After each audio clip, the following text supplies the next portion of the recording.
a última mesa do nosso seminário Metamorfose de Macunaíma. Agora nessa mesa nós vamos ter a presença aqui do Manuel Ricardo de Lima, professor da Escola de Letras e do Programa de Pós-Graduação em Memória Social da Unirio. Publicou Geografia Aérea, Poemas, As Mãos, Romance, Jogo de Varetas, Narrativas, Avião de Alumínio, A Forma Formante, Ensaios com Joaquim Cardoso e Maria Quer o Mundo para Crianças, entre outros. É roteirista do longa de ficção Lins, Quando Todos os Acidentes Acontecem, entre outros. A gente vai começar por ele e depois vamos para a apresentação final, que vai encerrar o nosso evento com o Jair Bel, que é arte ativista do povo Macuxi. Sua trajetória encontra de seu avô Macunaíma. Seus afazeres artísticos percorrem todas as linguagens e tem prêmios destacados pelo conjunto da obra. Sua obra e vida poderá ser vista na 34ª Bienal de São Paulo. Vive e tem sua galeria de arte indígena contemporânea em suas terras em Roraima, onde nasceu e pretende morrer na Raposa Serra do Som. Acho que podemos começar agora. A palavra ao Manuel. Boa tarde a todas, todos, a cada um, cada uma. Muito obrigado ao Eduardo, Verônica, Cristian. Feliz de estar aqui, rever alguns amigos que eu não via há tempos, o Alexandre, Thaís, que eu reconheci. Então, conheci a Bia, muito obrigado. Rever a Cláudia. Bom, eu peço um pouco de carinho com essa fala simples, tá? É só uma deriva em torno de algumas questões do Mário. E numa conversa com algo que... Isso aqui é um princípio de trabalho que eu começo a fazer. Depois eu conto para vocês, se quiserem saber, o desdobramento disso. Então, começo com o texto do Mário, de 1934, publicado no jornal A Cidade, de Recife, em que ele diz assim: numa conferência que realizei recentemente na Sociedade de Cultura Artística de São Paulo, eu propus a consideração dos meus ouvintes a afirmativa de que o povo é ingenuamente internacional e absolutamente infenso a qualquer noção de nacionalismo. Se chega a ser nacional, isso independe de qualquer nacionalismo e mesmo de qualquer patriotismo. Nacionalismo e patriotismo não são apenas noções cultas, como até noções de classe, defensivas das hoje chamadas classes burguesas. O povo é extremamente indefeso para conservar a sua nacionalidade e o seu internacionalismo ingênuo o faz sofrer na sua Constituição Nacional a qualquer contato estranho. Como prova disso, eu citava o fenômeno curioso das canções populares. Vocês vão entender o porquê dessa pequena epígrafe imensa. Pela sua popularidade, nem sempre explicaram satisfatoriamente, conseguem fazer as viagens mais curiosas e irem se domiciliar, às vezes, entre gentes que nada tem que ver com elas. E depois uma outra epígrafe que me interessa muito do Walter Benjamin, acerca do teatro épico do Brecht. Brecht contrapõe seu teatro épico ao teatro dramático em sentido estrito, cuja teoria foi formulada por Aristóteles. Por essa razão, Brecht apresenta a dramaturgia como não aristotélica, assim como Riemann introduziu uma geometria não euclidiana. Riemann abandonou o axioma das paralelas. A dramaturgia de Brecht descartou a catarse aristotélica, o extravasamento dos afetos pela empatia com o destino comovente do herói. A arte do teatro épico consiste em provocar espanto, não empatia. Em uma fórmula, o público, em vez de sentir empatia pelo herói, deve aprender a se espantar com as situações em que esse herói se encontra. No dia 2 de outubro de 74, o jovem Antônio Carlos Belchior concede entrevista para o programa MPB Especial da TV Cultura e afirma que as suas referências para a canção vêm de uma formação cultural com o poema que atravessa primeiro a tradição popular ibérico-nordestina e depois, no exemplo, a tradição erudita da leitura de poetas franceses que lhe apresentam uma espécie de modernidade, como Rimbaud ou Baudelaire. Diz também que a chave da atenção ardente de seu canto tem início de fato com uma vinculação marcada pela presença ostensiva da Igreja no Nordeste brasileiro e da ideia de ajuntamento entre vínculo e solidariedade, que se restitui através de uma oralidade religiosa cantada em procissão diante de um êxtase produzido pelo sentimento místico da multidão e da esperança do paraíso. Eu queria só mostrar um trechinho para vocês, pedir ali para ele botar. O programa é grande, está todo no YouTube, vocês podem procurar, mas esse trechinho são 3 minutos e um pouquinho.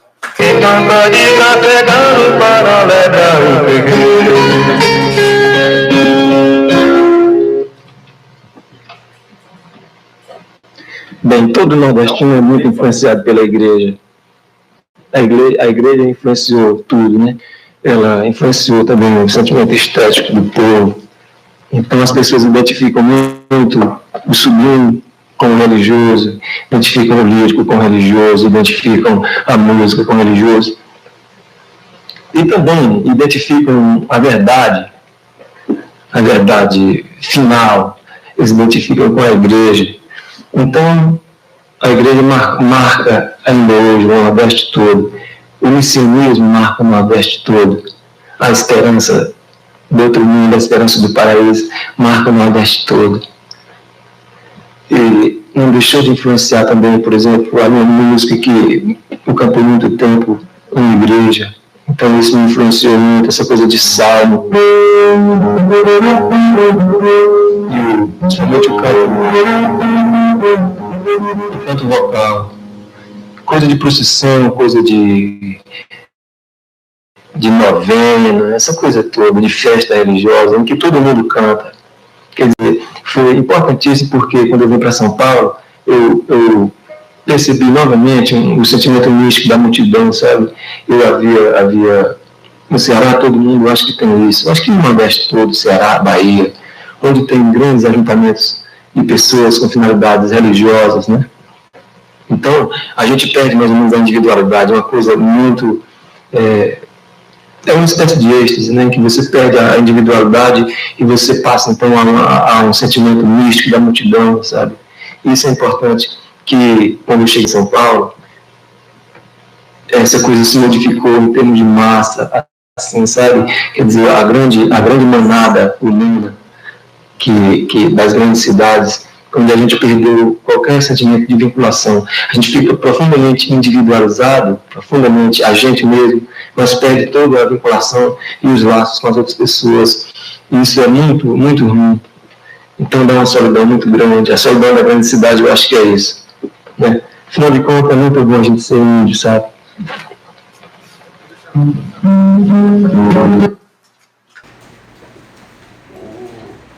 O ponto do vínculo para Belchior, quando o corpo não desperta os sentidos por si mesmo, mas por meio de uma força existente no corpo, que ata e pode ser a mão que se dobra e se inclina para tocar um outro. Aparece como um canto novo, que vem desse um outro expandido, porque afinal de contas é muito bom a gente ser índio, sabe? Eu estou falando isso quase como um depoimento. Meu avô era índio, né? Era um índio Maipuri, de Brejo, no Maranhão. Então minha mãe é filha desse homem, né? Então eu fico muito emocionado com isso. E então tem uma vinculação muito próxima de convívio com esse vô Vicente, índio, né? Casado com uma sertaneja, e aí onde as coisas se diluem um pouco. O que se tem aí rapidamente é uma apresentação dessa ideia de canto, de cantador, que se metamorfa a partir da imitação e da transformação de outros corpos, textos e sons, e ao mesmo tempo da laceração que alguma sobra de caráter, a do primitivo, sofre diante da manada, da horda, da massa, que ainda não é classe, gerada pelo advento descompassado da cidade moderna, que, por sua vez, constitui uma pertença ilusória e um princípio mais largo de universalidade, quando o primitivo tende a esvaecer. O que confirma essa disposição ao canto novo é o que Gilda de Mello e Souza implica-se a ler no Macunaíma, como um gesto no seu conhecido e reconhecido estudo de 79, Tupi o Alaúde, 40 anos, né? Exatamente esse ano. Entre a suíte, a variação, a canção de roda brasileira com origem ibérica e o improviso do cantador nordestino. E isto porque Mário de Andrade, ela lembra já apontar em 44, na coluna Mundo Musical, do jornal Folha da Manhã, que o cantador inventa um canto inteiramente novo, tanto que a expressão de força frente ao real é tirar o canto novo. Ela explica que esse gesto tem tanto a ver com saber de cor, saber com o coração, quanto com o fato de que não é nenhum milagre, mas muito mais um fenômeno de traição de memória, provocado pelo simples desejo de vencer. E se há nisso o gesto, ou um gesto, ponto de insurgência, como é para Brecht, principalmente quando lido e relido por Walter Benjamin, o gesto é o que se encontra na realidade, dela se extrai. Logo, por isso, ao mesmo tempo, é também uma interrupção. Daí que Benjamin afirme, quanto mais interrompemos alguém em sua ação, mais gesto obtemos. Importante reparar, ou seja, dar atenção, e aí eu recupero um fragmento do Alexandre hoje de manhã, da necessidade de se falar em lugar de escuta, lugar para a escuta, lugar à escuta, né? Dar escuta ao outro. Importante reparar ainda que Belchior expande esse canto, esse gesto, até a força imensa da presença de Dante e da comédia à sua formação. Em 1999, em 11 páginas do Suplemento Literário de Minas Gerais, Belchior apresenta o início de um projeto lento que deixou inacabado, recriar numa linha diferente das traduções para o português todo o texto de Dante, a partir de suas camadas mais orais e mais perto de um cantante, um canto novo e improvisado.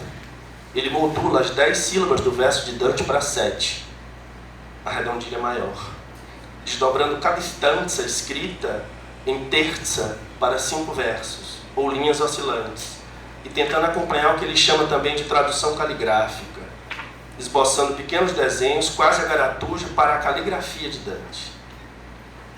Uma saída, uma fuga e uma composição, um vínculo da tradição medieval europeia, porém já moderna, Eduardo trabalha com isso quando leu Dante, para uma restituição ibérico-nordestina também medieval, incorporada aos improvisos de um cantador sobremaneira contaminado, logo e assim, moderno.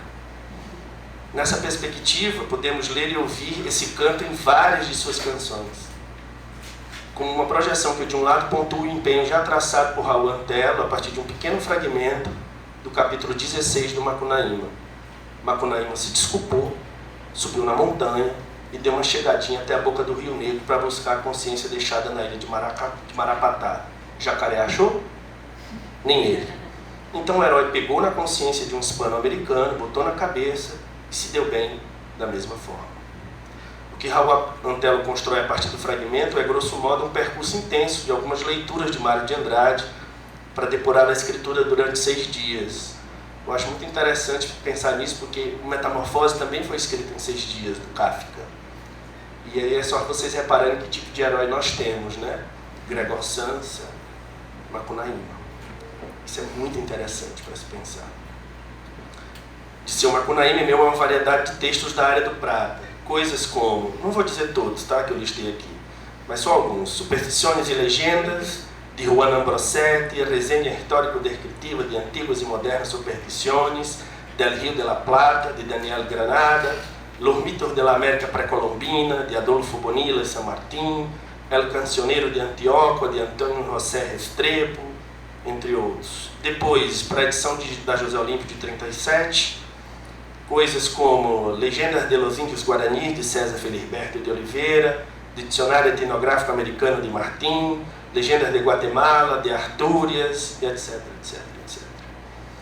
Há inúmeros exemplos nas canções de Belchior, mas se ficarmos com 2 ou 3, podemos verificar o esboço a algumas possibilidades de modo e uso das formas aberrantes, logo uma força que podem lhe advir tanto de Dante até Pasolini, a de que o poeta tem que ser perigoso, quanto de George Riemann, que propôs uma geometria diferencial não euclidiana distante do axioma das paralelas. Assunto que se tornou um clássico em letra e música de Belchior. Paralelas de 1977. Gravada até por Vanusa. Lembra da Vanusa? A Márcia Denser da canção, ou o contrário, né? O percurso de um narrador em diáspora, outro herói de nossa gente. Ponteei na violinha em toque rasgado, botei a boca no mundo, cantando na fala impura as frases e os casos. Em meio à cidade grande, vidro e ferro, diante e dentro da máquina automóvel, frente às circunstâncias cotidianas e ao avesso da multiplicação muito própria da multidão, já anunciada por Baudelaire, e que ele reproduz nesse trecho de outro modo. O de quanto mais gente, menor se é. Acho que todos conhecem a canção, mas só um fragmento. Dentro do carro, sobre o trevo a 100 por hora, meu amor, só tens agora os carinhos do motor, no escritório em que eu trabalho e fico rico. Quanto mais eu multiplico, diminui o meu amor. Em cada luz de mercúrio vejo a luz do seu olhar, passa as praças, viadutos, nem te lembras de voltar. E as paralelas dos pneus na água das ruas são duas estradas nuas, em que foges do que é teu. No apartamento 8º andar, abra a vidraça e grito quando o carro passa, teu infinito sou eu. É nessa mesma chave que vem, por exemplo, da carta às Icamiabas, o capítulo 9, às Amazonas, entre a observação e a transgressão da lei, um aguçamento da narrativa entre redundar e variar.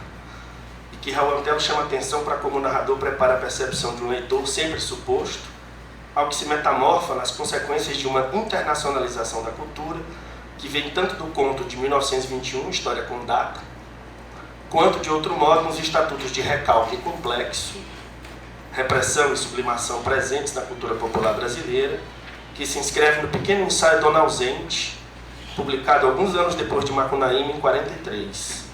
Aqui Mário, leitor de Freud, entende que o povo jamais diz disparates quando canta, a não ser quando é o próprio disparate cômico a finalidade da cantiga. Nessa embrulhada geográfica tropical ou utopia geográfica, a cidade de São Paulo, a maior do universo, no dizer de seus prolixos habitantes, em que as mulheres têm certa monstruosidade, com o cérebro nas partes pudendas e o coração nas mãos, cidade plena, e aí repito um trecho que o Alexandre citou hoje de manhã, Fords, Upmobiles, Chevrolets, Dodges, Marmons e aeromáquinas, caminhões, bondes, autobondes, anúncios luminosos, que está depois na canção do Orestes Barbosa, e que o Manuel Bandeira achava que era o autor do verso mais bonito da canção brasileira, ou da poesia brasileira, Tu pisavas os astros, distraída. Relógios, faróis, rádios, motocicletas, telefones, gorjetas, postes, chaminés eram máquinas, e tudo na cidade era só máquina. Demarca particularmente como um paradigma, aquilo que vai de uma singularidade a outra, um espectro de centralidade, centro ocupado, com gente ardida e avalentoada e suas urrantes máquinas.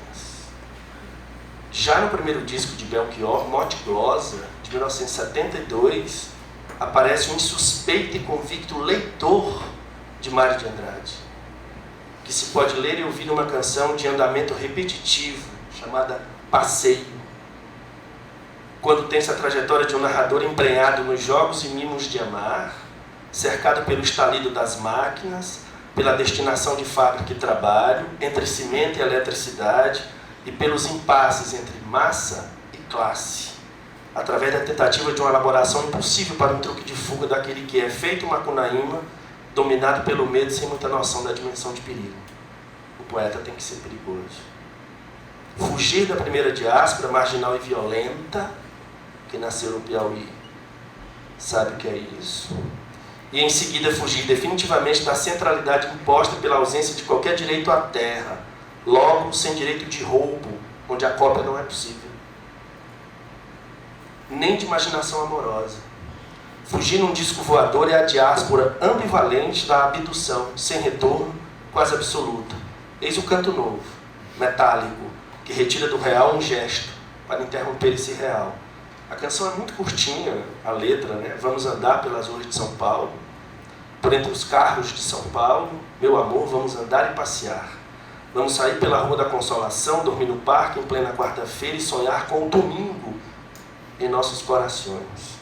Meu amor, meu amor, meu amor, a eletricidade desta cidade me dá vontade de gritar que apaixonado eu sou. Neste cimento, meu pensamento e meu sentimento só tem o momento de fugir num disco voador. Meu amor, meu amor, meu amor. No capítulo 12, Tec-Tec, Chupinzão e a Justiça dos Homens, os irmãos Jiguê, Maanap e Macunaíma, impedidos de ir à Europa e tendo como posse apenas a noite e o dia, ao lado de um romance de Eça de Queiroz, que eu sempre imagino que talvez seja a Cidade às Serras, ou seja, Paris, Tormes, Jacinto, Zé Fernandes, e a equação entre suma potência vezes suma ciência igual a suma felicidade. Refuta o sentido da cidade moderna centralizada e centralizadora para varar o país por suas restingas de areia marinha. É aí que Macunaíma, esfolado de raiva, com óleo de mandiroba no corpo, exclama: sou americano e meu lugar é na América. A civilização europeia na certa esculhamba a inteireza de nosso caráter. É preciso apontar, mesmo que rapidamente, que se Guimarães Rosa é o leitor de Macunaíma, como sugere a Gilda de Melo e Souza, José de Alencar e seu Iracema seria um leitor invenso desse mesmo Macunaíma em toda a sua anterioridade. Certamente que, em outros sentidos muito variados do mero anagrama entre Iracema e América, numa extensão estrutural de plágio antecipado, cópia, que trata do nosso colonialismo interno, de quando inscreve a linha tudo passa sobre a terra, para inventar uma simultaneidade, um travelling, um cinema. Ou seja, o verdadeiro inventor do cinema é José de Alencar. Tem-se ainda destacadamente o episódio de Fuga, que é o mesmo da perda da virgindade de Iracema, e principalmente o culto da Jurema. Vocês sabem o que é a Jurema? Imagino, né? E que é muito comum ainda no Ceará. Por exemplo, no Ceará existem as casas de Jurema, né? Em Fortaleza existe inclusive a entidade Caboclo Iracema, que baixa, né, nas casas de Jurema. O Arnaldo Burgos, que tem um livro chamado Jurema Sagrada, conta desse culto que é oriundo da pagelança ameríndia, né? E aí tem toda uma trajetória disso, né? Que inicialmente tinha como objeto de adoração unicamente os espíritos da natureza, Tupã, Iara, etc. E entre eles o autor cita Iracema. O culto da Jurema então absorve essas novas facções de ritos dentro de sua própria ritualística inicial. E tem uma grande influência da religião negra, inclusive assimilando vocábulos, né? Comidas, inclusive algumas formas de sua ritualística. Por exemplo, o ebó da origem urubá, né? O ebó como oferenda, o epó, o óleo de palma, a xana, que é o fósforo, mas xana também no Nordeste, em alguns lugares do Brasil, é xoxota, né? Ossé, comida em geral, e aí vai. E o culto ainda possui uma ligação muito intensa com a Igreja Católica, que trouxe para dentro das casas de Jurema as rezas, as mandingas e principalmente as penitências. Essa crueldade, né? Não sendo raro que esta ou aquela entidade indique a um consulente que frequente a missa. E após a missa, né, o ato de receber a água benta, a entrega de pães aos pedintes e outras práticas do catolicismo. Iracema pega escondida a bebida e oferece a Martim, que bebe a Jurema. A partir daí constrói-se uma imagem de delírio, de pesadelo, sem nenhuma clareza do que é ação ou gesto, do branco português. Nesse limiar, com fim, o colonizador é aquele que detém algum controle da cena. Diz o narrador que Martim agora podia viver com Iracema e colher em seus lábios o beijo. Podia amá-la e sugar desse amor o mel e o perfume sem deixar veneno no seio da Virgem. O gozo era vida, o mal era sonho e ilusão, que da Virgem ele não possuía mais que a imagem. Iracema se afastaram pressa e suspirosa. Abriram-se os braços do guerreiro e seus lábios. O nome da Virgem ressoou docemente. Assim a Virgem do sertão aninhou-se nos braços do guerreiro.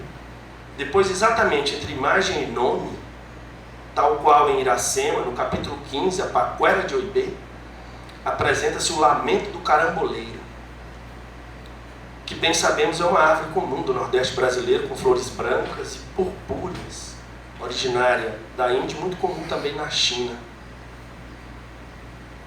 com uma fruta, a carambola, que se desenha e se redesenha com os achatados, que quando cortados no sentido transversal, tem um aspecto de uma estrela. Esse avô índio me contava que ali, quando se cortava a carambola, se estava diante da conquista do céu. Ou se podia comer a luz do céu. Mas caramboleiro recebe também os sentidos de enganador, aquele que faz trapaças, um embusteiro, um intrujão. Esse lamento de engano e fuga recebe uma versão recuperada e refeita por Mário de Andrade, que diz: jardineiro de meu pai, não me cortes meus cabelos, que o malvado me enterrou pelo figo da figueira que passarinho comeu. Xoxó, passarinho. Esse mesmo lamento aparece na canção Aguapé, do disco Objeto Direto, de 1980, em que Belchior, numa parceria, talvez a única, com Raimundo Fagner, quando Fagner ainda tinha alguma imaginação inventiva, e sem as posições políticas que vão desde o apoio a figuras como Tasso Gereissati, que não passa de uma releitura ilustrada dos antigos coronéis do Ceará, ou Ciro Gomes, articuladíssimo e aparentemente severo, porém sempre dúbio e com maneirismos oportunistas.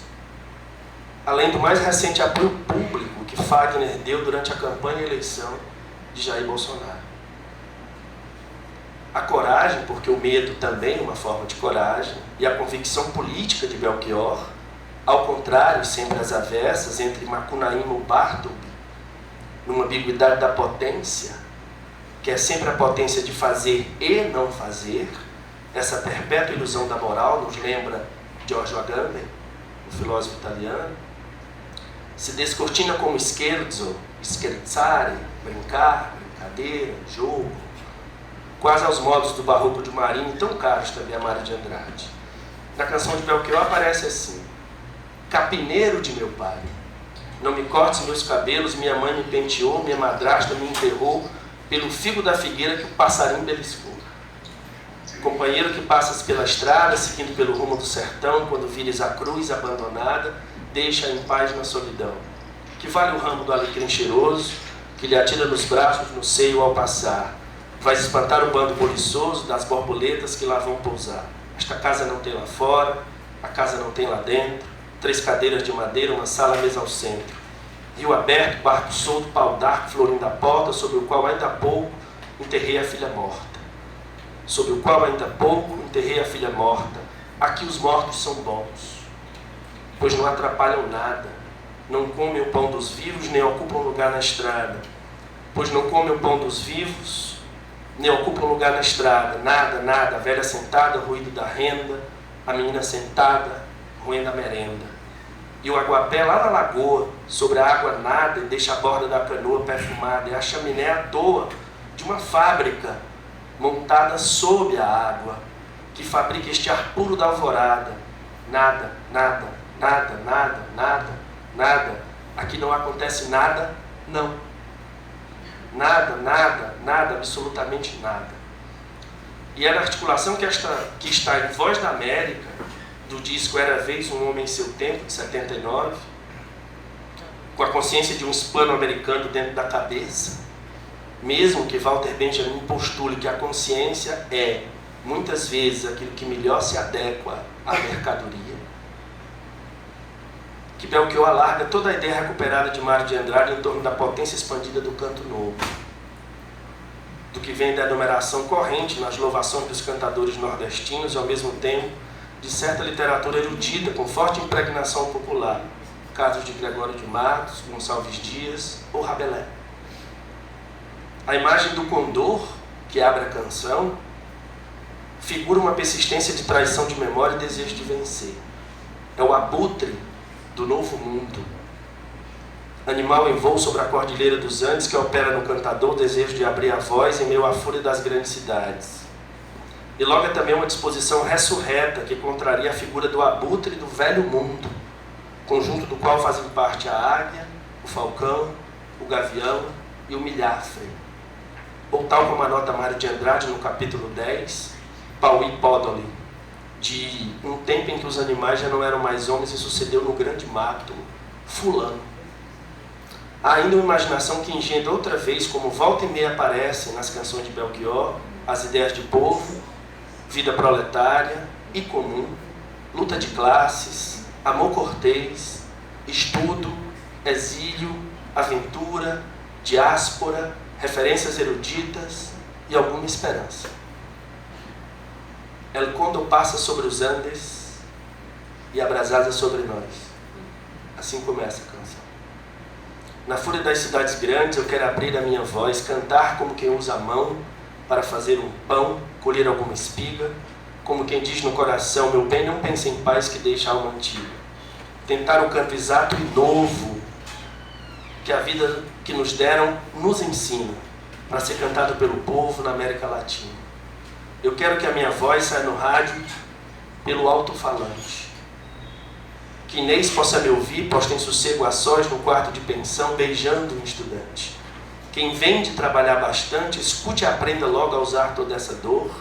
Quem teve que partir para um país distante, não desespere da aurora, recupere o bom humor. Ai, solidão que dói dentro do carro, gente de bairro afastado, onde anda meu amor? Moça, murmure, estou apaixonado e dance de rosto colado, sem nenhum pudor. E à noite, quando em minha cama for deitar minha cabeça, eu quero ter cabeça. Eu quero ter daquela que me ama um abraço que eu mereça, um beijo, o bem do corpo em paz, que faz com que tudo aconteça, o amor que traz a luz do dia e deixa que o sol apareça sobre a América, sobre a América, sobre a América do Sul. Por fim, 22 de abril, estou quase terminando, de 1928, ano da publicação de Macunaíma, Mário de Andrade publica no Diário Nacional um artigo, Literatura Modernista Argentina, número 1. E nesse artigo, que postula que tem horror, esta é a expressão que ele anota, a essa história de América Latina. E que isso atribui muito agito aos dias atuais, àqueles dias atuais, a estes dias atuais. Dispara que há um sentido frágil da noção de fraternidade que precisa urgentemente desaparecer de toda a argumentação e que esta noção diz apenas do quanto somos enormes egoísmos se odiando. Daí que pense pátria como aquilo que abrange a humanidade inteira. Se não assim explicita, estamos numa dimensão sempre odiosa. E cita Martim Fierro, e aqui é uma atribuição errônea, que essa citação do Mário não está no Martim Fierro. Né? E há uma suspeita, segundo o Raul Antelo, que ele leu isso na revista Martim Fierro, e não no poema Martim Fierro. Então que aqui é uma referência à revista. Né? Hispano-americanismo, quantas estupidezes se hacen, dicen tu nombre. E percorre numa espécie de panorama do Chile ao Peru, do México aos Estados Unidos, do Brasil à Argentina, as disposições das literaturas modernistas desses lugares, intrigando-se com o que seria um caráter de preocupação e inconsciência nacional. Então ele declara, aqui no Brasil, a gente ainda está muito conscientemente brasileiro, e nisso me parece que não progredimos muito sobre José de Alencar. A nossa variação geográfica é tão grande que me parece que todo brasileiro desejoso de ser brasileiro tende a ser mais ou menos conscientemente. Ainda, para acentuar mais essa variedade geográfica, o país sofre uma desarmonia de progresso formidanda. Coisa que não se dá na Argentina. O argumento de que ela inclui a Patagônia não tem valor, porque não existe para o argentino o problema patagônico, que nem existe para a gente o problema amazônico, para citar o mais penoso. A Argentina, para existir, como que faz abstração da Patagônia. Uma prova disso é a inexistência quase absoluta da Patagônia na literatura de lá. Há as Amazônias oportunistas também na literatura de cá, sabemos disso. Patagão só aparece em Júlio Verne. A civilização das partes meridionais regeladas é para o argentino questão de mais ou menos dias, maior ou menor expansão nacional. Está claro que os norte-americanos não vão desejar aquilo, nem os chilenos povoá-lo primeiro. Entre nós, a Amazônia pesa fundamentalmente como valor político, econômico e emotivo. Em 2009, Raul Antelo revê essa questão no ensaio Sentido, Paisagem e Espaçamento em seu livro Ausências. Diz ele, seguindo o procedimento de Walter Benjamin, escrito em Sobre a Faculdade Mimética, quando este se apresenta como leitor de semelhanças imateriais, aquele que busca produzir um reencontro sempre diferido com a Materialidade Esquecida pela História, Ler o que Nunca Foi Escrito, e o de Roger Caillois, observar que a Patagônia não é um espaço de nobreza, um espaço de pobreza, mas de ausência e de sem sentido, um absence. E que nessa pequena articulação, Mário de Andrade enganou-se. A acefalidade da Patagônia, atravessada pelo abandono significante vazio, diz Raul, ilustra que ela de fato é heterogênea com relação à ordem dos espaços, principalmente a do espaço primordial da lei, do nome e do Estado, que ela faz parte da geografia, mas é na história que se lhe compreende a configuração. Diz o Raul, o vazio nada contém em si próprio, mas ele aponta, entretanto, a impossibilidade de obturação hermética do sistema nacional, daí que ainda quando sinal vazio, ele conota sempre a mais absoluta e sublime plenitude. A ideia prismática de Raul Antelo, leitor convicto de Walter Benjamin e Mário de Andrade, já traçada desde seu Na Ilha de Marapatá, em que apresenta Mário lendo os hispano-americanos, tem a ver com a busca exemplar dos primitivismos modernistas de um sentido originário para a experiência. Energias simbólicas ainda informes, esquecimento, lembrança do presente, imagens abandonadas, etc. E afirma assim que o sentido existe como movimento e deslocamento, como fruto de acessão e exílio. O novo sentido, o sentido de toda construção é, portanto, o processo da desidentificação simbólica. Uma singular busca contra-hegemônica entre materiais abandonados. Eu lembro muito do projeto de Walter Benjamin em torno das ideias de marcas desidentitárias. Singularidade e não identidade. O sentido do engano de Mário de Andrade espalha-se também pela maquinação, né? Porque a maquinação ela tem a ver com esquerzo, com esquerzare, maquinar. É quase você aprontar contra a máquina, vou fazer uma maquinação, tem esse sentido também. Pela maquinação desidentitária de Macunaíma, que se lida numa metamorfose nordestina entre o Canto Novo e o Bumba, que é a segunda parte desse texto, que é a partir da relação do Bumba, traçado pelo Mário, com os Bumbas de Joaquim Cardoso, que reescreveu Bumba a partir daquilo que o Yukio Mishima fez com o teatro popular japonês, o No. Então, o Joaquim Cardoso aprende o procedimento do Mishima para refazer aquele procedimento no Bumba, né? No Bumba pernambucano, que é diferente do Bumba maranhense, do Bumba do Piauí. Os Bumbas são diferentes, né? Entre o Canto Novo e o Bumba, o que se tem é a provocação do espanto, e assim ainda uma mínima fagulha de esperança.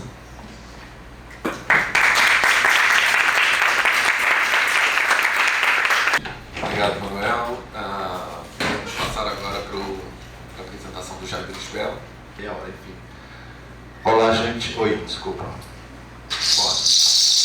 Vamos acordar. Estou acordando a mim mesmo, que eu estou sem dormir quase 10 dias. Quase 10 dias dormindo 1h30, 2 horas, 3 no máximo. Boa parte dessas horas dentro do avião. Muito feliz. Queria primeiro agradecer a oportunidade de vir aqui e acompanhar essas discussões maravilhosas que a gente viu e arrumar uma forma muito simples, divertida, interessante para a gente falar dessas questões, de dizer o quão grandioso essas costuras poéticas, esse avanço dessa literatura brasileira, internacional, enfim, depois dessa própria tentativa de se analisar a si mesmo, e dizer, por exemplo, que nada disso existe para os verdadeiros netos de Macunaíma, que é aquela senhora que está sentada bem ali assim, a Bernaldina. Esse universo que vocês estão falando aqui não existia para esse povo e agora vai passar a existir.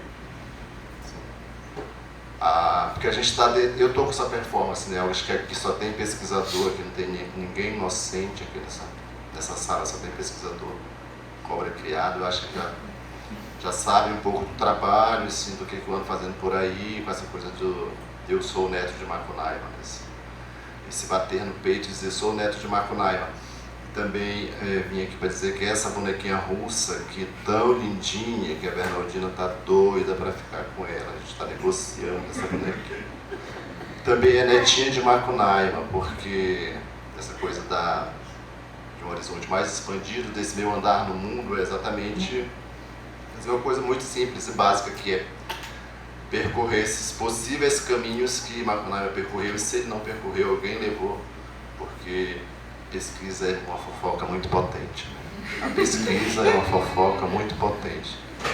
A pesquisa é uma fofoca muito potente, importante, eu confundi. Então, eu gosto muito de trabalhar essa forma de se comunicar, porque a outra forma é a ciência. É isso aqui, ó, papelzinho, canetinha, tudo bonitinho, o horário, cronometrado, tudo. E aí, esse meu passar é um passar enquanto artista, né?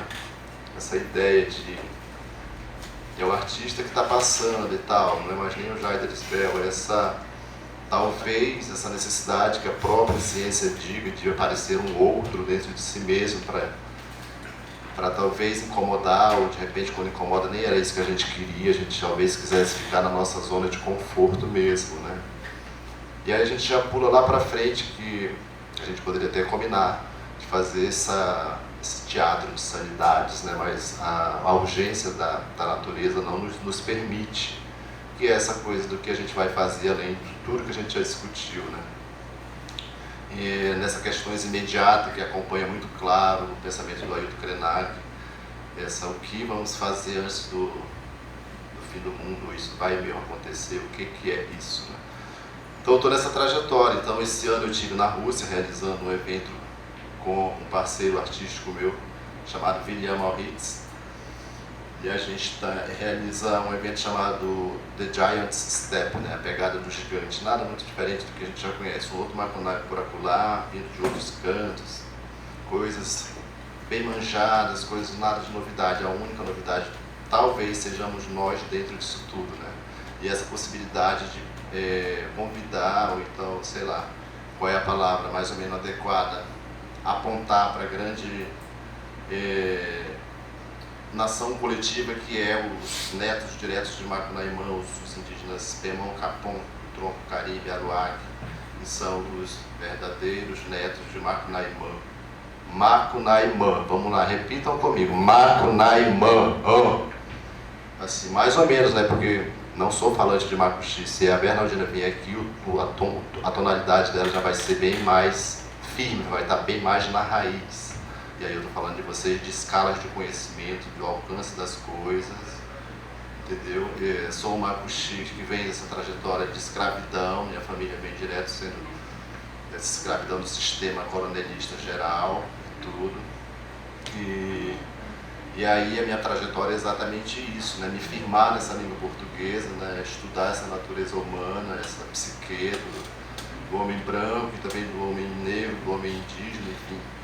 E aí eu já vou me saindo das caixinhas e tá rodando um livro aí onde já a pesquisa e a mídia dizem, né? Pensadores indígenas, é uma coisa nova, pensadores indígenas. E eu fui colocado dentro dessa armadilha, pensadores indígenas, imagina. E aí então a minha performance aqui hoje, como eu falei, era trazer um pouco dessa leveza e tal. Claro que eu estou bem cansado, mas eu estou aqui buscando uma energia extra, trouxe banana aqui, quem quiser. Por exemplo, para sentir o cheiro da banana já em mim, no meu organismo, ele já restitui, né, e tal. E aí a gente vai conversando sobre várias coisas, sem dizer exatamente que essa necessidade a gente já sentiu e eu estou aumentando ela entre os indígenas. E aí dentro dessas, o que tu está fazendo além disso, a gente está convidando falantes que dominam o idioma Macuxi para fazer um time, para fazer uma tradução para a língua Macuxi do Macunaíma, né? O herói sem nenhum caráter, que é uma forma de eu tornar essa história atrativa para os próprios donos dela que estão a 500 e poucos anos distante, em outras camadas soterradas de colonização, Parará, e especialmente as igrejas, né, que vem aí nisso. Então eu venho dessa pesquisa prática, né, de exatamente assumir esse transmundo e buscar ficar um pouco à disposição dessa grande ciência acadêmica, né? Então, para fazer um pouco desse passeio no mundo, eu me adotei mais firmemente de uma palavra também, arte indígena contemporânea, além de dizer sou neto de Macunaíma, mas o que isso significa. E ao mesmo tempo venho, por exemplo, há 10 anos atrás, com esse livrinho aqui, que é um livrinho da Funarte, né, premiado pela Funarte, que é a minha imersão no mundo das artes, né? Então, eu venho também, de certa forma, lutando com essa palavra artista plástico, que é muito complexo, né? É muito limitadora e, enfim, leva muito essa coisa da poluição plástica. E aí, dentro do alcance das linguagens do meu trabalho, eu tenho ficado mais confortável nesse sentido do artivismo mesmo, que é basicamente o que eu acabo fazendo, porque além de estar nos bastidores dos pincéis, dos computadores, eu coloco a minha carinha linda na televisão, dou entrevista em qualquer lugar, eu vou lá na Europa, fico no meio da rua insultando os bancos, né? E isso é artivismo, porque o artivismo, muito provavelmente, ele vem acompanhado de uma ameaça de morte ou quando ela não é concretizada, né? Então, esse é assim, o papel de quem se arvora com essa palavra artivismo, tem que estar preparado para exatamente isso, né? Uma hora pegar mesmo uma bala na cara, uma traição, uma flechada, qualquer coisa. E é por isso que a gente dá uma volta nesse tempo circular e pede as proteções dos nossos ancestrais, que hoje estão misturados, orixás com caboclos, que não tem mais cor, nem cheiro, nem nada. E aí tem essa grande confusão maravilhosa do que a gente também está propondo. E queria muito que a ciência acadêmica acelerasse o seu bem-querer com essa força, que é a espiritualidade, não exatamente a religião. Meriná está ali me escutando, daqui a pouco vocês vão escutar o escândalo da voz dela. A gente fez um trabalho junto com o professor Devair Fiorotti, lá da Universidade Federal, através do CNPq, e gravamos e traduzimos aqui vários cantos dela, danços coletivos, tarém, herens, enfim, coisas da nossa cultura. Aquelas palavrinhas sagradas que nos levam ao andar de cima da cosmos, falando aqui de acessos nobres, iluminados, vamos usar essa palavra, não vou usar xamã nem pajé nem coisa não, vamos usar essa palavra, iluminados, esses caras que conseguem atravessar e ver pelos esses buracos que eles mesmos foram, como é lá o ambiente antes da colonização. E aí você vai embora, o que Macunaíma serve, além de tão repetido e parará? Para vocês, eu acho que está sendo bom, que estou vendo poesia muito linda, mas para nós indígenas, o que nos interessa é nos conectarmos com os Macunaimas nesse primeiro momento, estrategicamente, nos organizarmos enquanto povo. Então é saber que, por exemplo, lá dos Machacali, está vindo esse livro da Sueli Machacali e o Ziel, que está bombando aí no cinema e tudo. Então essas coisas nos interessam muito, porque quando eu escrevi criticamente e de uma forma bem incisiva sobre a arte indígena contemporânea, que eu disse que a arte indígena contemporânea queria tomar e derrubar o prédio do MASP, nem coisa nenhuma parecida, porque para os indígenas a arte tem um sistema próprio desde sempre. A arte e índio nasceram junto, caminham junto, até hoje a política tem que ser muito bem clara e ela está sendo, né? E dentro da ideia de movimento, por exemplo, organizado, a arte também é uma novidade para os indígenas enquanto uma ferramenta, uma linguagem, enquanto uma política, né? Então, isso também vem junto com essa palavra Macunaíma, né? Porque o que acontece? Quando os Macuxi, por exemplo, estão lutando para defender a Força do Sol, eles reivindicam, todos somos netos de Macunaíma, para aquele momento de agonia. Depois que recebe a terra de volta, o ato seguinte seria reforçar essa fé e esse apelo e essa intimidade para ir alcançando outros ambientes, mas enquanto pesquisador eu vejo que isso não tem seguido, né? Há um enfraquecimento e há um levantar de asas das igrejas, né? Estou falando de coisas densas, assim, para mim, enquanto pesquisador, das coisas de transmundo, de cultura e Parará. Talvez vocês não acompanhem, talvez isso não seja nem para nós, talvez seja para o vídeo, para alguém que está aí noutros cantinhos das observações, né? Então, é um pouco isso que eu falei.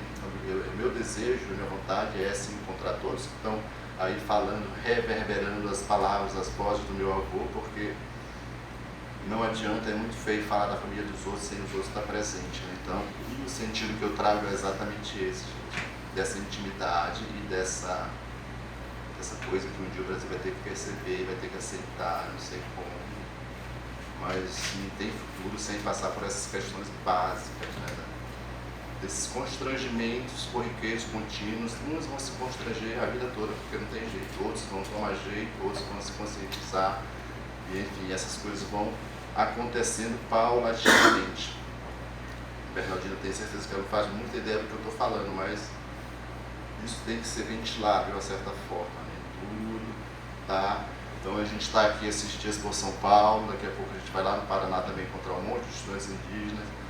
Eles vão chegar achando que a gente vai falar uma coisa, a gente vai falar outra coisa, porque esse é o nosso trabalho enquanto artista, enquanto pensador, enquanto alguém que as pessoas consideram iluminado, Parará, que é jogar outras questões críticas mesmo, aonde a discussão já está bastante embaraçada, né? Falei na minha biografia que a gente vai estar na Bienal esse ano, é verdade, e não sou eu, um artista fantástico que surgiu na nossa vida para alegrar, para dar leveza e encantamento. É o livro do Gustavo Caboclo Wapchana também, que é fruto dessa coisa de aparecer com a pintura no rosto, com um cocar e reivindicar esse lugar nativo do índio, sim, com orgulho, Parará e Parará, e aí a gente está trabalhando construções ou reconstruções de próprias identidades parceladas ou inventadas por si só, porque a gente sabe, quem estuda decolonização ou colonização sabe que a gente não chegou nem ainda a tremer a primeira superfície da estrutura, né? Então tem muito para ser colocado. A gente está amando muito, tem muita energia em volta desse livrinho aqui pretinho, na capa preta, Macunaímã. Ele já está convidando vocês a se acostumar com o Macunaímã, Macunaímã, né? Então, peça de teatro, né? Participação muito firme. Vai ter filmão aí no ano que vem, lá pela Europa também, com a presença minha de Bernardina, que é um trabalho de construção muito especial para construir esse diálogo, para conseguir sair com essa senhora desse país e levar ela para ver o Papa. Vocês imaginam a política que eu tenho que fazer no mundo mesmo, inclusive e especialmente com o cacicado dos meus parentes macuxis. Bernardina é mulher, imagina, quando poderia ir no grande cacique do Paraná. Mas aí, com essa artimanha, eu digo, não, parente, vamos lá, Bernardina, por isso. Aí você vai com magia, você não vai só com as flechas de um sempre, né? Você vai ter que investir de energia de várias coisas, porque a gente está falando exatamente disso. Anos e anos que a ciência teve para mostrar alguma coisa. Política está aí a vida toda. Religião, me digam, escola. Eu acredito que a única, talvez, se tiver alguma saída, é essa junção desses poderes todos com um fio muito claro, muito reluzente dessa coisa da espiritualidade e desses respeitos pelas medicinas sagradas. Né? Tem aqui um rapazinho, quem quiser estar aqui, é lá do povo do Acre, trabalhou, descobriu, tomou essa vacina de volta, essa medicina, está compartilhando com o mundo. Isso pode dar problema, já está dando, porque nós sabemos, gente que enlouquece, que pega isso aqui, vira pajé da noite pro dia e faz besteira e bota a alma das pessoas que já está tão sofrida ainda mais para baixo, né? E é exatamente isso que acontece, que a gente tem para partilhar com o mundo acadêmico, essas dimensões todas, né?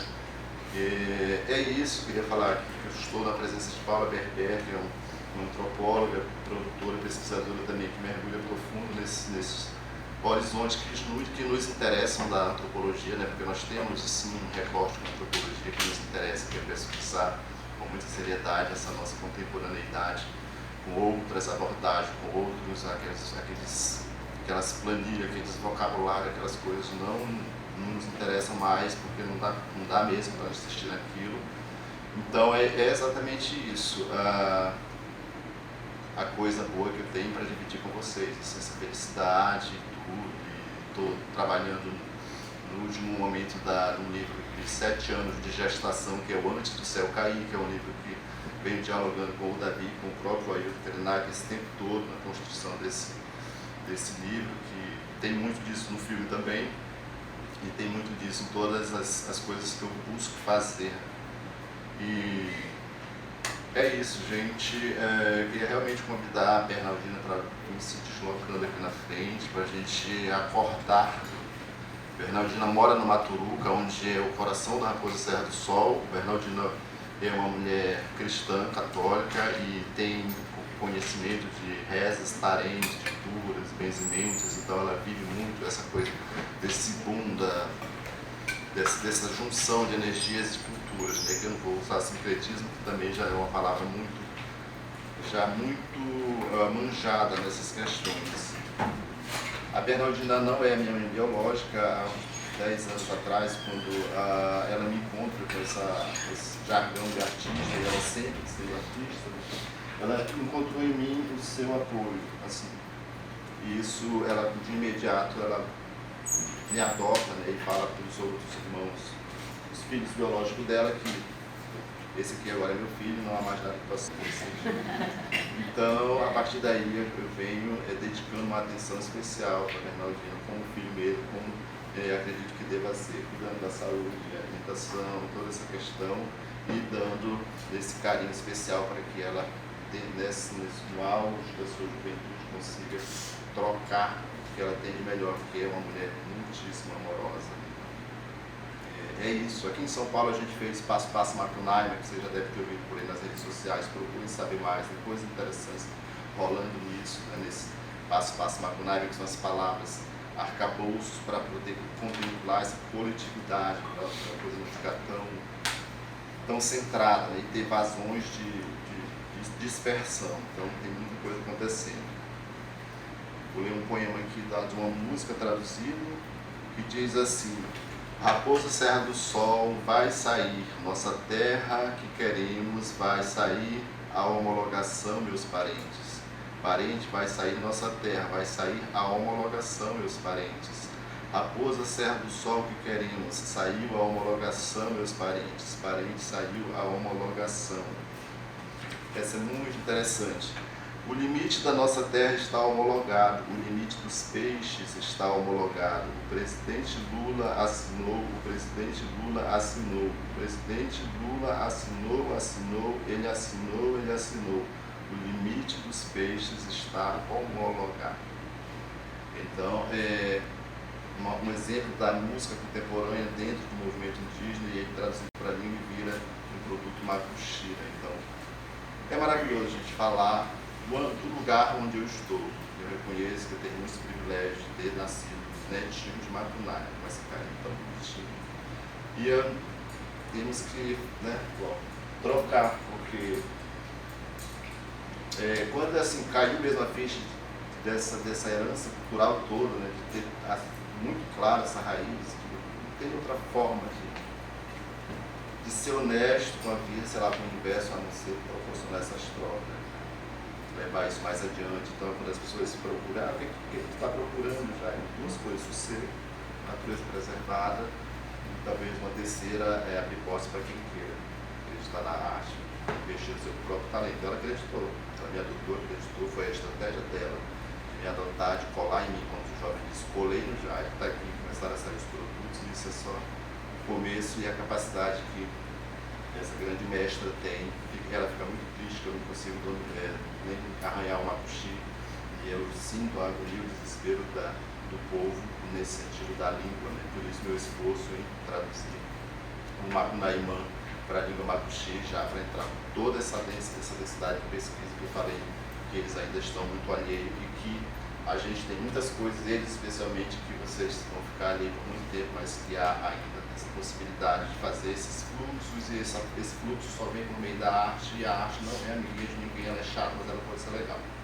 Certo? Vamos cantar, Bernardina, por favor, uma música, porque nós estamos muito cansados, e terminando aqui a gente precisa realmente voltar. Não sei se a Paula quer falar alguma coisa, a gente precisa voltar.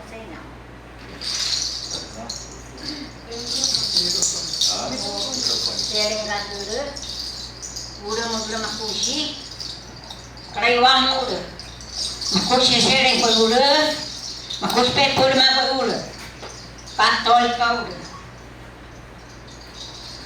Masa pra Tebrem Senhor uma cuspe, nem crepe por man. Kai mas yang gasulur, tak simatok karme kuya. Wagrebe anata cimambomang, wagrebe anata cimambomang, wagrebe anata cimambomang. Haleluya, haleluya, haleluya. Mole kombo anata cimambomang, mole kombo anata cimambomang, mole kombo anata cimambomang. Haleluya, haleluya, haleluya. Morube anata cimambomang, morube anata cimambomang, more kombo anata cimambomang. Haleluya, haleluya, haleluya.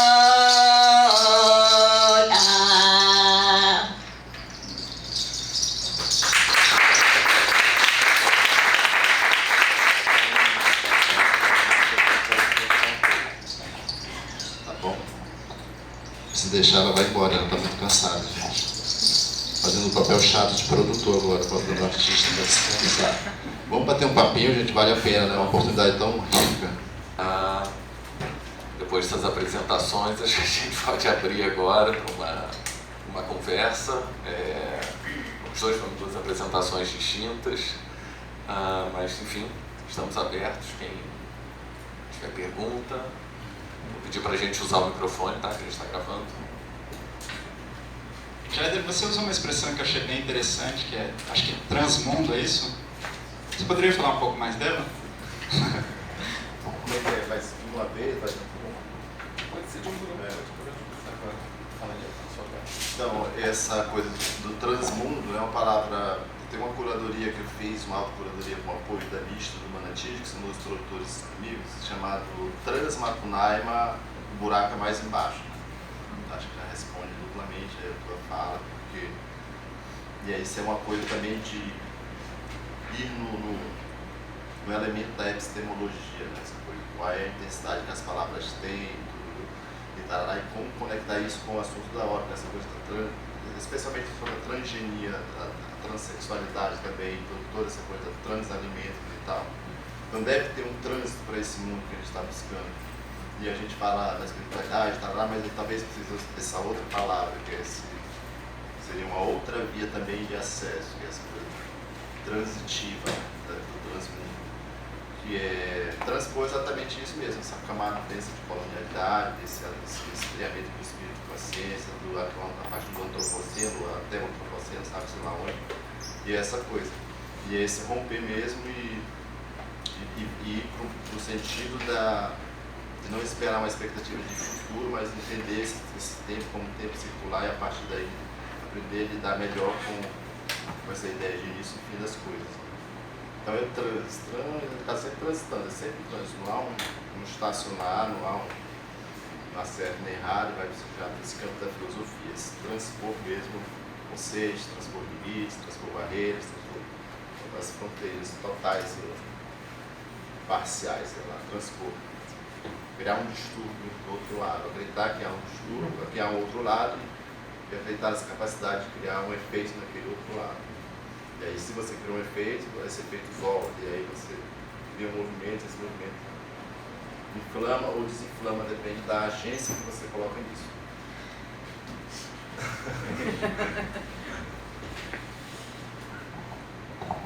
Queria fazer uma pergunta para o Manuel Ricardo, que eu achei essa... Tá pegando direito?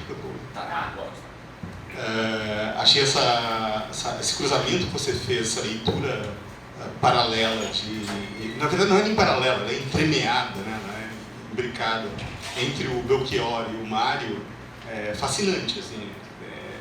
Eu fiquei perguntando onde isso vai dar, ou seja, porque eu acho que tem muita coisa para desdobrar ainda aí, né? Porque você apontou, assim, a ideia é fazer um livro, é isso? Eu acho que é uma espécie de débito que eu me impus com o Belchior, que tem a ver com o fato de ouvi-lo desde a primeira infância em casa, né? Que minha mãe ouvia aquilo, então, e sabê-lo todo de cor e por aí vai. E aí faz tempo que eu estou nesse negócio, né? No seminário do Pasolini que nós organizamos no Museu lá de Arte do Rio, que você não pôde ir, eu comecei a pensar dessa relação do Belchior com o Dante, por conta das traduções, até o Pasolini, por conta de ter descoberto em algum momento que o Belchior tinha lido, né, muito do Pasolini, os poemas, enfim. E aí comecei a pensar essa primeira postulação e aí escrevi um fragmento pequeno, mas aí depois estiquei e guardei isso. E agora, quando você me propôs vir para o negócio do Mário, eu já estava com esse negócio por conta da relação do Belchior com a Rapsódia do Mário Macunaíma, que ele declara, e ao mesmo tempo por conta dessa ideia do canto novo, que fica lá no livro da Gilda, e que ficou o livro está lá quieto, meio assim, né? Porque ficou com essa história de que seria uma resposta ao Haroldo também, enfim, sei lá. E daí eu comecei a pensar, não, eu posso esticar isso. Então peguei uma série de anotações em torno das questões que tenham pensado em relação ao Belchior. Já é um arquivo grande e estou, de fato, depois de ter lido a biografia, que eu achei uma biografia muito problemática, uma biografia jornalística, enfim. Eu acho que o Belchior merece uma leitura, assim, não é merece, eu acho que seria interessante fazer essa leitura, né? Por conta, primeiro, dessa formação, mesmo de uma família de índios caboclos, né? Eram 23 irmãos, né? A casa do Belchior, enfim. Então, e essa coisa de Sobral, naquele momento, ser ter uma circunstância muito europeia, né? No norte do Ceará, e ser um entroncamento europeu, né? De passagem para todos os lados, assim. Por causa do porto também, Parnaíba, que era um porto que tinha um trânsito de navios ingleses, de navios franceses, enfim. Então, de uma formação meio alucinada que aparece ali. E aí, então, como eu tenho trabalhado muito nessa chave, pena que a Bia já foi, que não é mais a do autor, né? O autor me interessa cada vez menos, assim, até brincava com o Tasso agora na coisa da CUT, ele dizendo assim, fiquei muito preocupado fazendo a revisão dos poemas, que encontrei uns erros. E eu disse para ele, poxa, que pena que não foi no meu poema, porque eu adoro quando vão publicar uma coisa minha e erram, porque alguém reescreve aquilo que eu reescrevo sem parar, você sabe disso. Não tem projetos fixos. Então a ideia do Belchior tem a ver com isso. Eu quero muito fazer um livro que gire em torno dele, mas apontando o Belchior esse Belchior leitor, né? Que aí vem um traçado de Dante, os poetas franceses, toda a poesia moderna brasileira, e aí passando também por esse todo, aí a relação com Macunaíma, com o Grande Sertão, com Euclides da Cunha, que é muito forte, com todos esses hispano-americanos que ele leu. E aí se eu conseguir avançar, né, ouvindo hoje o Alexandre, quer dizer, ouvindo vocês, o Jade, a minha ideia é um pouco avançar muito mais do Mário, pouco, né? Me interessa é o Belchior leitor desse Mário. É a biblioteca do Belchior que eu quero revisitar. Eu não sei se você chegou já a alguma informação sobre isso, porque tem uma lenda que corre, mas não sei exatamente se ela se verifica ou não, de que o Belchior teria traduzido a comédia do Dante. Teria feito mesmo. Que ele concluiu, né? Ele teria concluído. Eu não tenho essa informação. A informação que eu tenho é que ele não terminou. Não teria terminado. Ele não teria terminado. E eu acho que ele fez as pinturas também, né? Tem as parece uma espécie de caligramas, assim, né? Que ele joga com a caligrafia do Dante. E eu lembrei que você trouxe o Mário lido pela Gilda, né? A ideia do canto novo, né? Eu lembrei que uma das fontes da ideia de vida nova, né? Da vida nova do Vico, do Dante, não, do Dante mesmo. Sim. Tem toda uma leitura que vem de uma expressão que é recorrente em vários textos cristãos, que tem variações, né? Mas basicamente é canto novo, vida nova. Ou seja, tem uma ligação entre você faz uma poesia nova, você faz um canto novo, você chega pelo canto onde você não chegou ainda, a vida nova. E tem essa proposição do Riemann, o matemático, de onde ele tira a questão das paralelas, e essa presença do Riemann na questão do Benjamin, e depois da presença do Riemann na refeitura que o Joaquim Cardoso vai fazer do Buba. Você entende? Então, assim, o Georg Riemann passa a ser um elemento fundamental nessa questão também, certo? Então, isso eu acho tem uma pertinência aí que dá para cruzar muitas questões, quer dizer, porque isso também me interessava até na fala da Bia, porque a Bia ficou falando, eu não sou intelectual. E vocês devem lembrar que a discussão que nós tivemos no seminário do Pasolini, assim, a ausência que faz, ou que nós não sabemos mais ler, desse intelectual que não está vinculado a nada. Que ele não é vinculado à universidade, que ele não é vinculado a nenhum instituto de pesquisa, mas que ele tem um papel de um ativismo político do pensamento, né, que me parece ser fundamental, que é o papel que me parece ela cumpre, mesmo que ela diga que não cumpre, que era o papel do Pasolini, não estava vinculado a nenhuma instituição, e que era um intelectual. Me parece que o Belchior é esse intelectual. As posições do Belchior nos anos 70, né, elas são muito interessantes. Ele era muito jovem, ele era muito interessante, o cara é muito interessante. Tanto que ele rompeu com toda essa turma, né? Wagner, Dinardo, com quem ele vinha junto, Lúcio Ricardo, né? Os irmãos Roger e Rogério, quer dizer, uma turma, Tete, que grava canções dele, ele foi rompendo com esse pessoal todo, foi se isolando, por conta de uma postura política muito, muito severa, muito radical. Obrigado, Eduardo. Eu não sou cobra criada, na verdade. Eu sou irmã de uma cobra criada que está estudando muito, enfim. Eu tenho um espaço que, de alguma forma, se pretende desescolarizar, assim. Eu sou psicóloga e professora de arte. E aí eu fico sempre matutando, assim, como possibilitar para as crianças que eu atuo, né, e os jovens, que são super multiplicadores, as suas ideias, as ideias, né, das pessoas que estão aí propagando essa beleza, essa potência. Aí eu queria dicas, enfim. Eu tenho muito uma pergunta, né? Uma honra estar aqui, e a convite dela que eu vim, eu conheci sua obra antes de você, de conhecer você. Para mim é incrível poder estar te ouvindo, vendo a maneira que você conduz tudo. Eu gosto muito desse lugar. E desculpa, mas eu tenho uma certa preguiça, às vezes, desse lugar acadêmico, assim, que eu acho que muitas vezes é arrogante até, né, que distancia. Eu podia ter ido muito mais adiante, mas parei ali nas especializações e falei, não, deu, meu corpo não vai, sabe, junto. Aí eu queria, sei lá, desde bibliografia, de repente, ou ações, pra gente ser microativistas aí, né, de alguma forma. Interessante. Você falou você é professora, né? Sou professora de arte. Exato. Eu tento não ser, na verdade, eu fujo, mas sempre recebo alguns confites. Eu realmente não gosto de escola. Eu gostei, nunca vou gostar. Escola nenhuma. E na minha performance de vida, essa questão com a escola talvez se materialize nessa decisão de não ter tido filho até hoje. Né? Porque não me concebe ter um bebezinho tão lindo e entregar para o professor. Eu também. Então, se eu não tiver como ficar com ele 24 horas, se ele quiser ficar comigo, tem o resto da vida. Companheiro mesmo, e essa coisa de entregar para a escola, e muito mais correndo risco da igreja tomar e catequizar.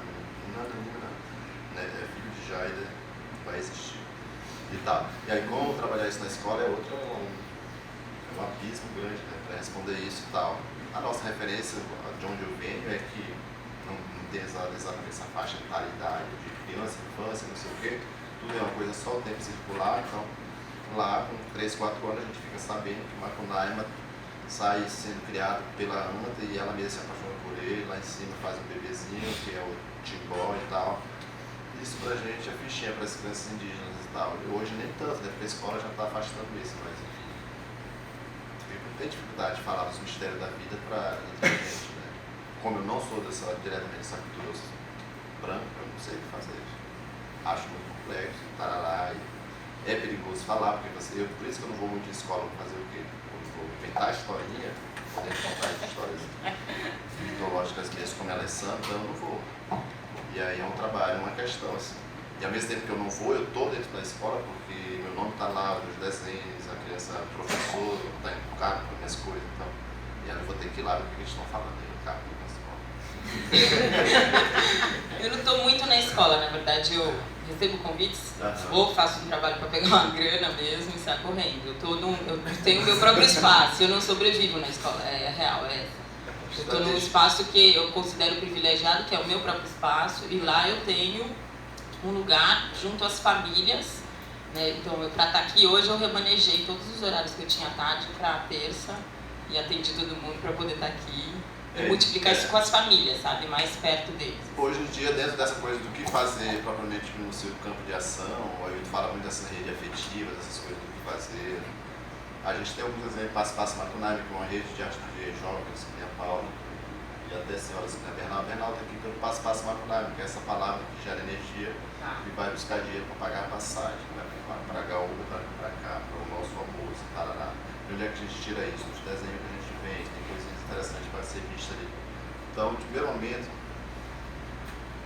esse apoio financeiro é fundamental. Enquanto você trabalha sobre sua coração, se é mesmo isso, você acredita mesmo nisso, tarará, porque nós já acreditamos, no princípio já acredita. Então a gente está atrás de gente que acredite nesse meio termo, transmundo, de trabalhar, fazendo os meandros, as costuras, né? Essa coisa toda para poder geralmente exercitar um trabalho coletivo, uma consciência coletiva e mostrar resultados coletivos, né, também. Então eu acho que quando a Bernardina desce a serra de 300 km, 8 horas dentro de um carro, toda quebrada que ela está aqui, vir aqui cantar pra gente, é porque a gente não está brincando, acho que a gente está realmente botando uma proposta séria na roda. É nesse nível que a gente acredita. Assim. Teorias, não sei o que, eu não sei, eu não sou teórico. Então, bem-vinda à guerrilha, a nossa guerrilha. Mais alguém?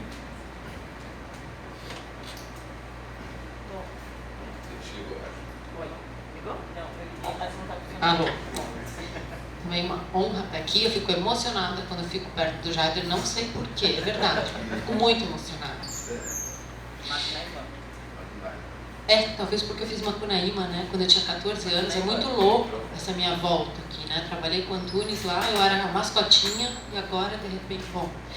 Mas, enfim, eu tenho acompanhado o movimento de vocês, lindo mesmo, a guerrilha mesmo, né, para estar aqui circulando essas ideias.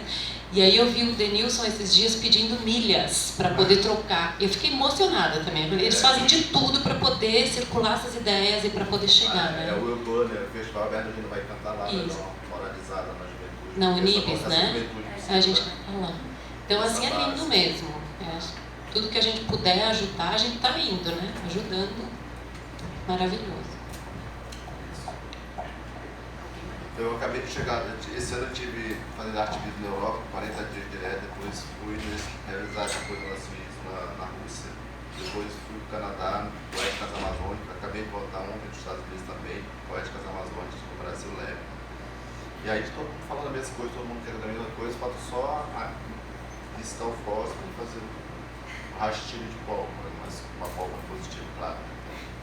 Eu tenho acompanhado esses desdobramentos até um certo ponto, porque o meu trabalho mesmo tem me levado a isso, inevitavelmente. Então, eu acho que é isso. E dentro, de novo, das ações práticas, a gente propus essa história dentro da minha trajetória, né, desde a infância, vim fazendo isso de artimanha, muito sozinho, escondido da minha própria família, vim para a cidade e aparentemente ter uma vida normal, fazer um concurso público, parará, e depois disso enganei todo mundo, não era nada disso, tarará. Aí chega essa coisa dos netos de Macunami, essa performance maior que já estou comprometido com o resto da minha vida. Né? Então, e é isso, como eu falei, é potencializar isso, fazer as pessoas entenderem que Macunami é sim de cada um, todo mundo tem responsabilidade por ele, o nosso povozinho, e temos que cuidar desse cuidado, desse boi, quebrá-lo e olhar para o Macunaíma, que é basicamente o que tem de novo, vem dessa coisa, desses campos.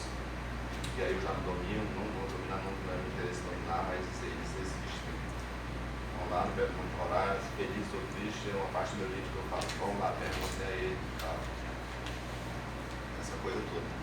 E aí esse convite de afeto é válido, né? Como eu sempre digo, na minha casa vai ter um quartinho lá, esperando quem se dispõe, comprar uma passagem, me ligar, oi, passar uma semana contigo, chega lá, bem recebido, tem um carrinho, tudo na cidade, senão a gente arruma uma caminhonete, vai para as comunidades, chegamos até a casa da Bernardina, quer fazer esse acolhimento, né? Pegar a pessoa de um jeito diferente, uma abordagem diferente, não aquela pesquisa agressiva, daquela abordagem agressiva que a gente está acostumado, talvez nem sabe que se repetir, mas a gente que está sentindo sabe que ainda não está legal. Assim, né? Então é por aí.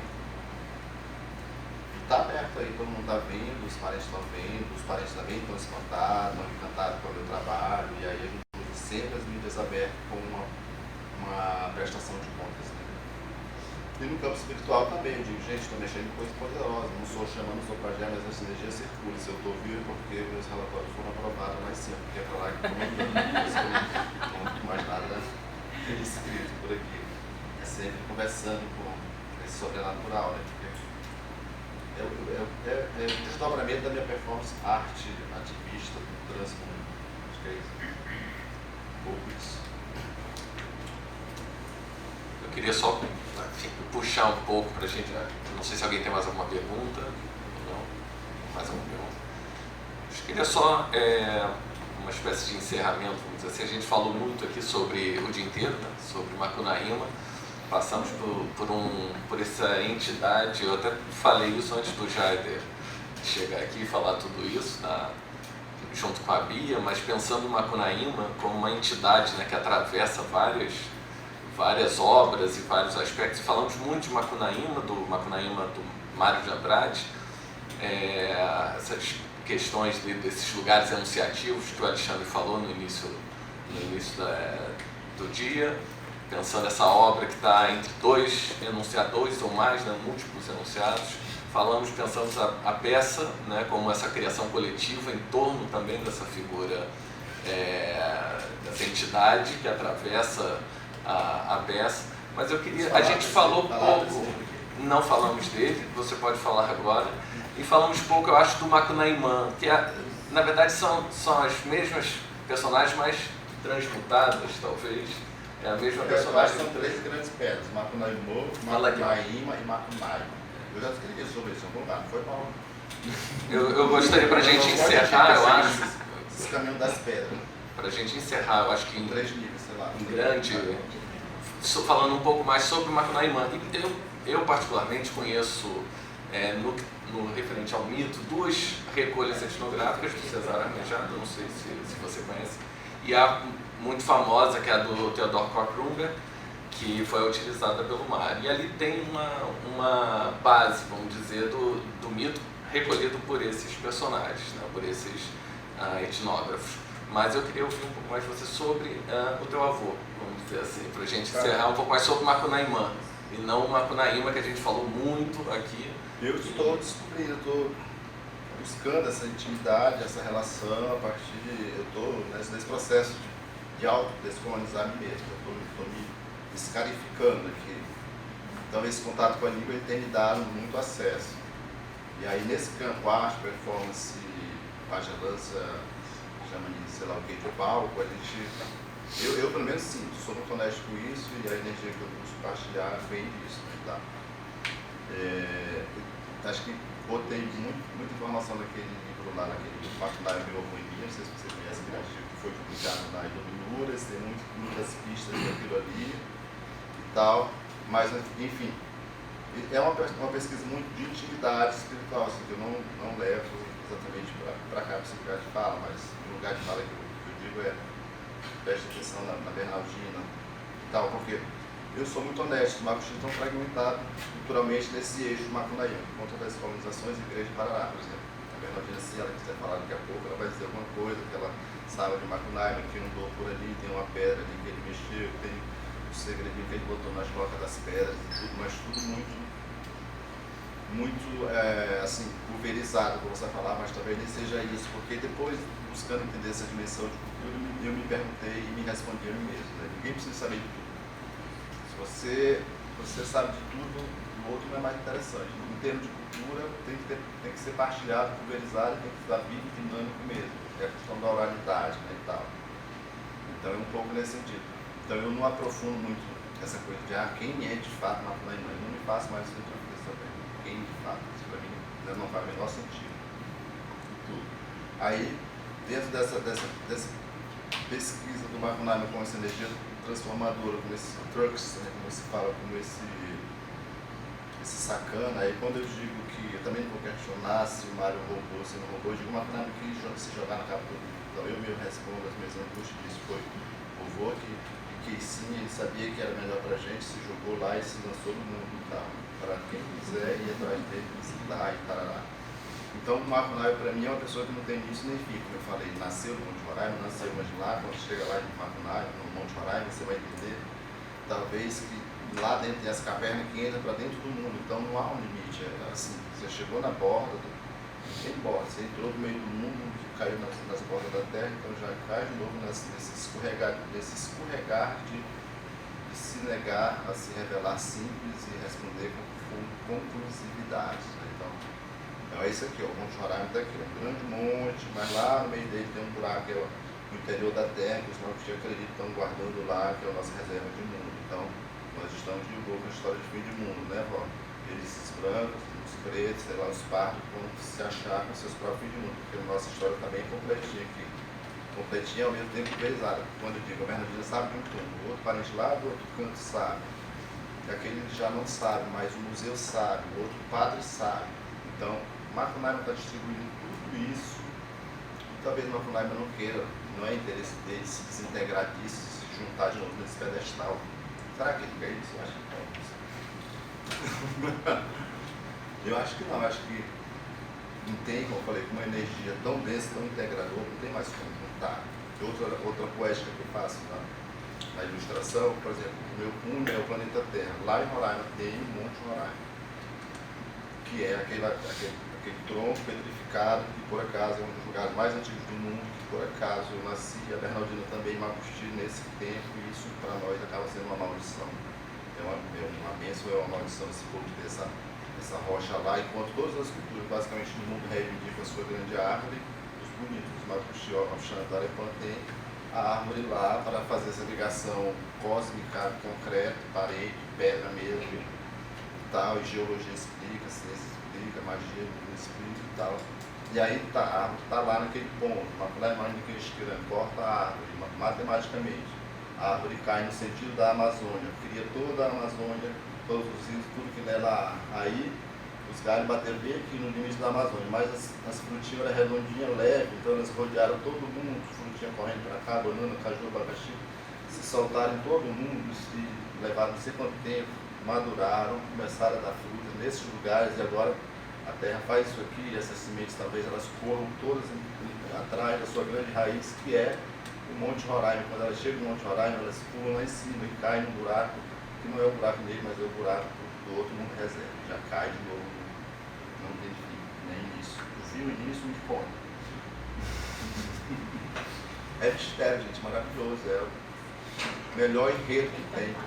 E é nosso, daqui da Amazônia brasileira, mundial. Porque aí você não está mais trabalhando com o limite, é cósmico mesmo. Esquece Brasil, esquece Terra, esquece galáxia. O código. Né? Deus, sei lá qual é a palavra. Bom, acho que podemos encerrar agradecendo a todos, agradecendo a presença do Jaider, da Bernardina, do Manuel, a presença de vocês. Com isso, acho que a gente encerra o seminário Metamorfoses de Macunaíma, Macunaimã, Macunaíma, seja lá como a gente fala. E acho que essa monte de coisa que o Jaider trouxe aqui, como? Macunaíma. Pode falar. Pois. Tudo isso que o Jaider trouxe aqui também me parece que só reforça o que a gente está falando. Quer dizer, o Macunaíma está muito presente em tudo aí que a gente está discutindo nesse mundo, nesse Brasil 2019, 2020, ou seja lá, que a gente vem pela frente, tá bom? Obrigado a todos.